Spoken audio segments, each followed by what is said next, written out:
Hi, welcome back to the channel. So I've just uploaded my video for those born between 1995 and 2003 who will have Uranus, their natal Uranus in Aquarius, conjoining Pluto in Aquarius for the next 20 years. But as I wrap this up, that little video, more ideas are just flooding. Like, why was I so kind of going on documentary binges about Queen Elizabeth I? Why was I so intrigued with that era? And so I did some research, and apparently it's also a time when Pluto is in Aquarius. So just intuitively, it's like, wow, it seems so relevant and prominent because everything that was happening during that period of history. I mean, overthrowing the Catholic Church to get married to Anne Boleyn, who eventually gives birth to Queen Elizabeth I, who ends up inheriting the throne despite all of the other children before her. So I just thought I would give some information if anybody else is curious, because I'm totally feeling this vibe right now of the Tudors, I guess. So that was between the point of 1532 and 1553, about 500 years ago.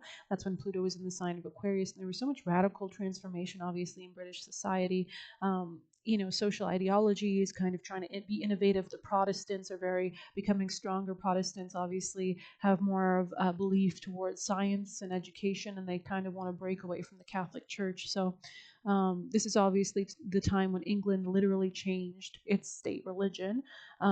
There began the Protestant Reformation, establishing the Church of England, where his ideologies reign and the heads of the traders rule. So it's kind of calling us back to another time of the French Revolution when Pluto was in Aquarius as well, um, with the guillotine. But yeah, there was this level of tyranny from the top. So it's just interesting how he was a redhead, and I believe Queen Elizabeth I also inherited that kind of hair color as well.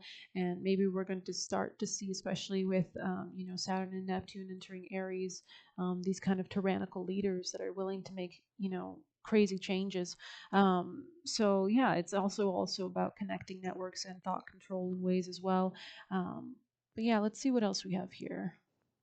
And this was a time of rebranding. Aquarius is heavily rooted in branding. That's why Steve Jobs, who has prominent Aquarius placements, was able to take technology that was kind of inaccessible to the people and make it in a way that was really accessible for people. And let's see what else we've got here. There was some more printing going on during this time, obviously, a lot of communication.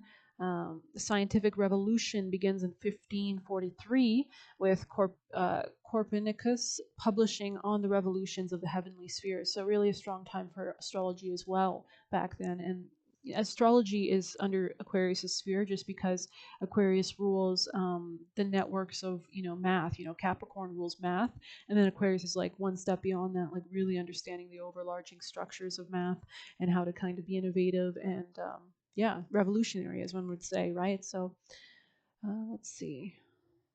He changed the dominating thought, so there was definitely a lot of new information coming out.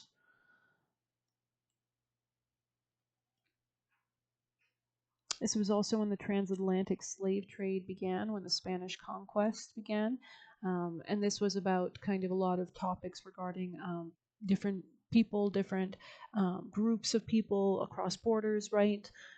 So I just thought that was really interesting, definitely. I thought I would mention that as a little bonus short video just to call us back to the Tudors era and really think back on everything that was kind of happening during Henry's reign at that time with Anne Boleyn, amongst all the other wives that he had at that time as well. So definitely interesting times. May he live in interesting times. I hope you enjoyed this video. If you ever want to leave a tip, you can do so through the Buy Me a Coffee link, but I appreciate the likes, the views, the subscriptions. Take care. Blessed be.